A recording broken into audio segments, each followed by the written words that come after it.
విజయ్, నా మాట విన్నా.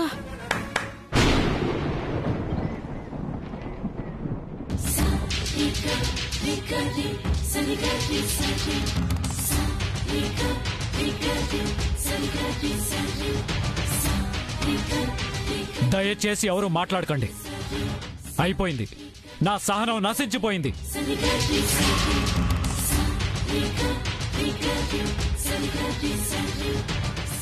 ఇందాకటి వరకు ఆ పేపర్స్ ని బాను ముందే చించేయాలనుకున్నాను.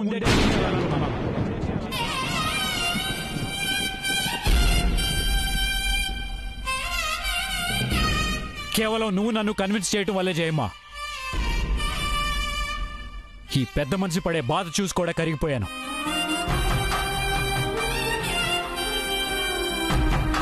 కానీ బాను నా కరెక్ట్ కాదని ఈసారి ఆఖరిసారి కూడా రుజువైంది.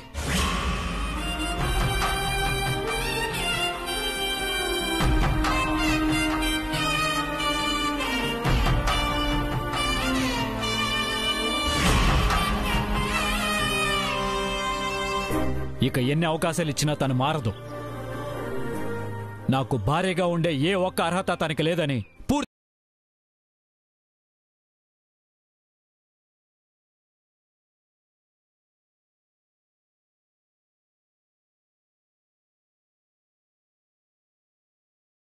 అనుకున్నా. నా నిర్ణయంలో మార్పు ఉండదు.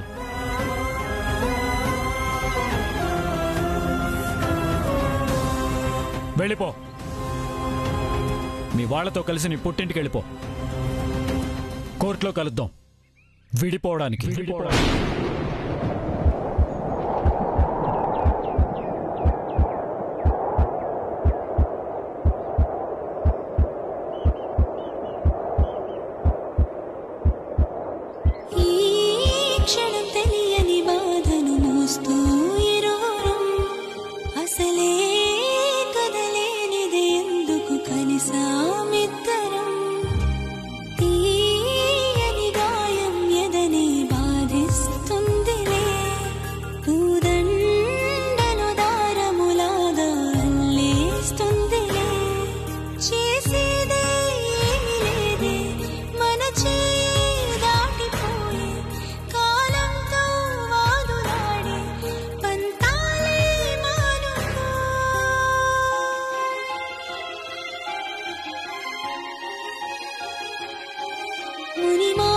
చందం మన ప్రేమ ప్రబంధం జత కలవని దూరం ఇరువురి పయనం ఆయండమాముల భ్రాంతి లాంటిది మన ఈ బంధం నారాతలో ఏ గీత నిన్ను చూపదే సాక్ష్యం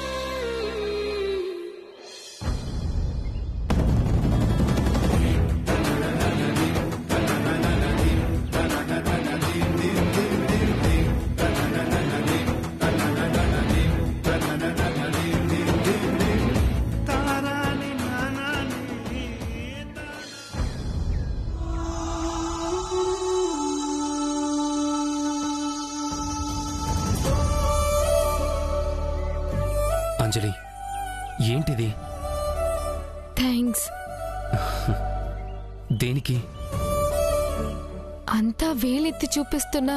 నేను నీ మెడలో తాళి కట్టినందుకా? నేను తాళి కట్టకపోతే ఇంత అల్లరి జరిగాక నిన్ను చేసుకోవటానికి ఎవ్వరూ ముందుకు రారు. అయినా నీ గతంతో నాకు అవసరం లేదు. పెళ్లికి ముందు నేను చాలా భయపడ్డాను. నా కోపం చూసా? అవును. అప్పుడు మా వదిన ఏంటనేది నాకు తెలియదు కదా. ఇప్పుడు తెలిసిందే. ఆమె పెళ్లి ఆగిపోయిందని, దానికి కారణం ఏజే అని మన పెళ్లి ఆపాలని చూసింది. అందుకే ఆమెకి బుద్ధి చెప్పేలా నేను నీ మెళ్ళో తాలి కట్టాను. అయినా మా వదినలాంటి వాళ్ళు ఇక మన మధ్య ఉండటానికి వీల్లేదు. నేను వెళ్ళి ఆమెని వెళ్ళిపోమని చెప్పేసొస్తాను.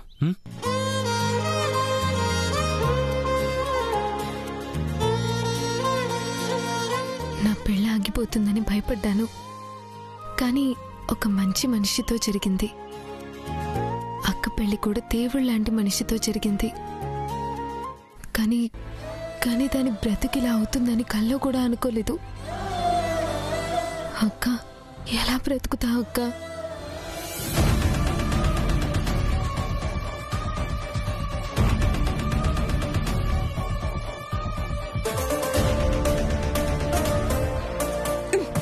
సెండ్ ఆఫ్ ఇవ్వడానికి వచ్చావా?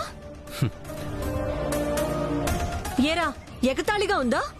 అందరి ముందు నన్ను ఫూల్ని చేసి 4 గోడల మధ్య సారీ చెప్పడానికి వచ్చావా? ఏంటి నవ్వుతున్నావు? ఆ ఏజే నా అన్న చావుకు కారణం అయ్యాడని తెలుసు. ఆ ఏజే వల్లే నా పెళ్ళ ఆగిపోయిందని తెలుసు. నాకు పరమ శత్రువైన వాడి ముందు నా పరువు మొత్తం తీసి పారేశావు. ఇంకా ఏ మొహం పెట్టుకుని నా ముందుకొచ్చి నిలబడ్డావు? అంతేరా, నీ స్వార్థం నువ్వు చూసుకున్నావు. చాలా పెద్ద మాటలు మాట్లాడావు కదా. నా శత్రువు నీ శత్రువు కాదు, అంతే కదా? శాంతం శాంతం. ఏంటి? ఏం చేయమంటావు చెప్పు. అంజలిని చంపేయమంటావా? ఇప్పుడే వెళ్ళి చంపేస్తాను. ఎలా చచ్చిందో పోస్ట్ మార్టంలో కూడా తెలియకుండా చంపేస్తాను. చంపేదా? చెప్పు, చంపేయాలా? చంపేస్తే ఒక్కరోజుతో పగ తీరిపోతుంది. రోజు కొంచెం చంపుకుంటూ పోతే మన పగ తీరుతుంది. వాళ్ల మీదున్న కసి పెరుగుతుంది. నీ రక్తవే నాలోనూ ప్రవహిస్తుంది. నీ పగ నా పగ కాదా? నీ శత్రువు నా శత్రువు కాదా? అందులోనూ ఒకడితో తిరిగిందాన్ని నాకు అంటగట్టి చేతులు దులుపుకోవాలి అనుకున్నారే. ఆ మోసాన్ని నేను భరించాలా? మోసం చేసిన వాళ్ళని గో టు హెల్ అని సింపుల్ గా వదిలేస్తే కిక్కేముంటుంది? నరకం అంటే ఎలా ఉంటుందో రుచి చూపిస్తేనే కదా నరకడం కన్నా ఆనందంగా ఉండేది. అందుకే నేను అంజలిని పెళ్లి చేసుకున్నాను. బానుతో రిలేషన్ ఉన్నా లేకపోయినా కన్యాదానం చేశాడు కాబట్టి అది అడ్డం పెట్టుకుని ఏజేకి చుక్కలు చూపిస్తాను.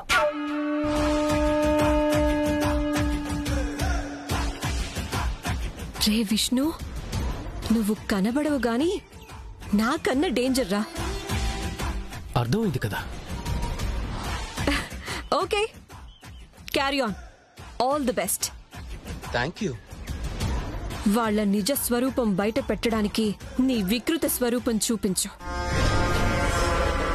చూసేవాళ్ళకి మనం శత్రువుల్లాగే ఉంటాం.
ఏంటే మహానటి,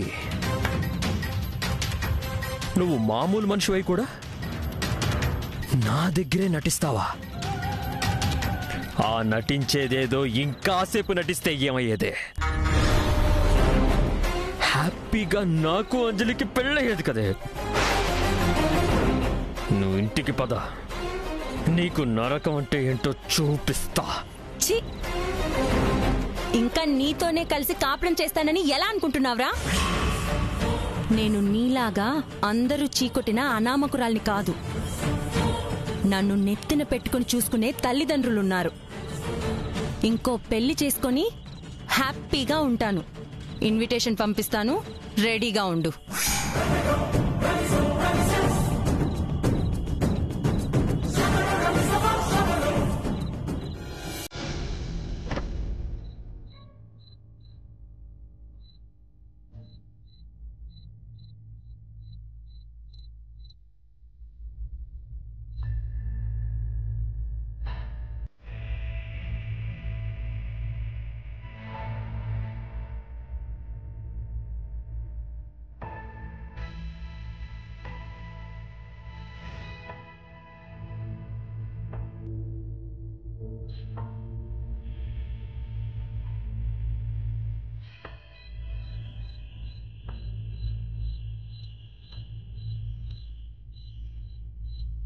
ఇందాకటి వరకు ఆ పేపర్స్ ని బాను ముందే చించేయాలనుకున్నాను.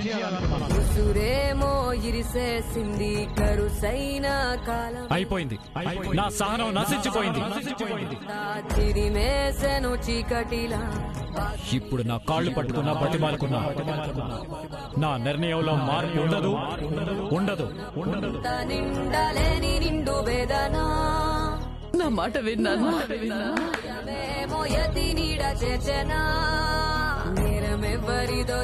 కానీ బాను నా కరెక్ట్ కాదని ఈసారి ఆఖరిసారి కూడా రుజువైంది. ఇక ఎన్ని అవకాశాలు ఇచ్చినా తను మారదు. నాకు భార్యగా ఉండే ఏ ఒక్క అర్హత తనకి లేదని పూర్తిగా రుజువైపోయింది. మీ వాళ్ళతో కలిసి నీ పుట్టింటికి వెళ్ళిపో. కోర్టులో కలుద్దాం విడిపోవడానికి.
ఈ రోజు కోసం ఎన్నో రోజుల నుండి నిద్రపోకుండా ఆలోచించాను.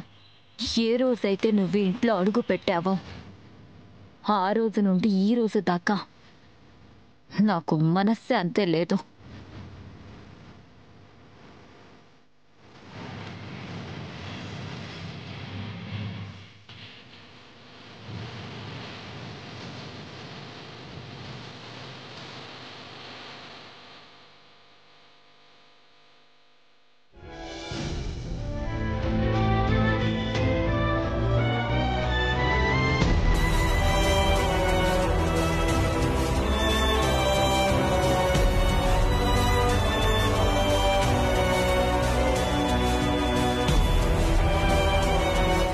నీకున్న సెల్ఫ్ రెస్పెక్ట్ కి నీకిలాంటి సిచ్యువేషన్ వస్తుందని ఊహించుండవు కదా.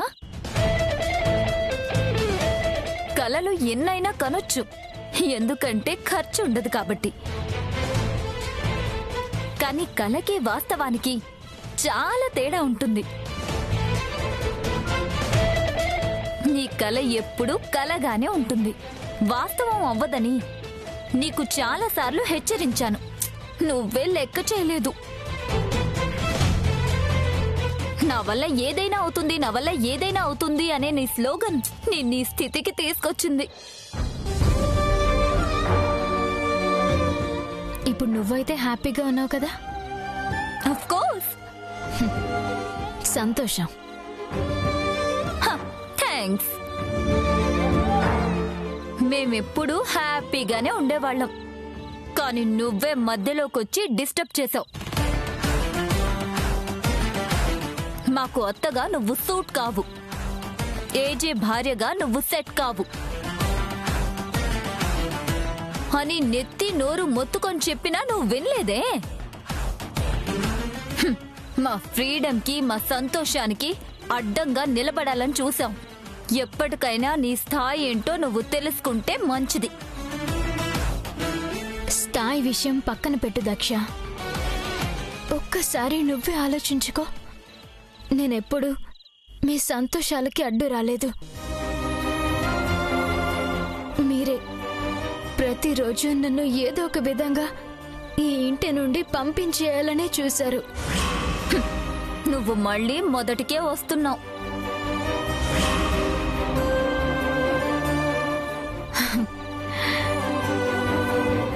జరిగింది గుర్తు చేస్తున్నాను. ఉపయోగం లేనప్పుడు ఎన్ని గుర్తు చేస్తే ఏం లాభం? టైం వేస్ట్ తప్ప. త్వరగా బయలుదేరు.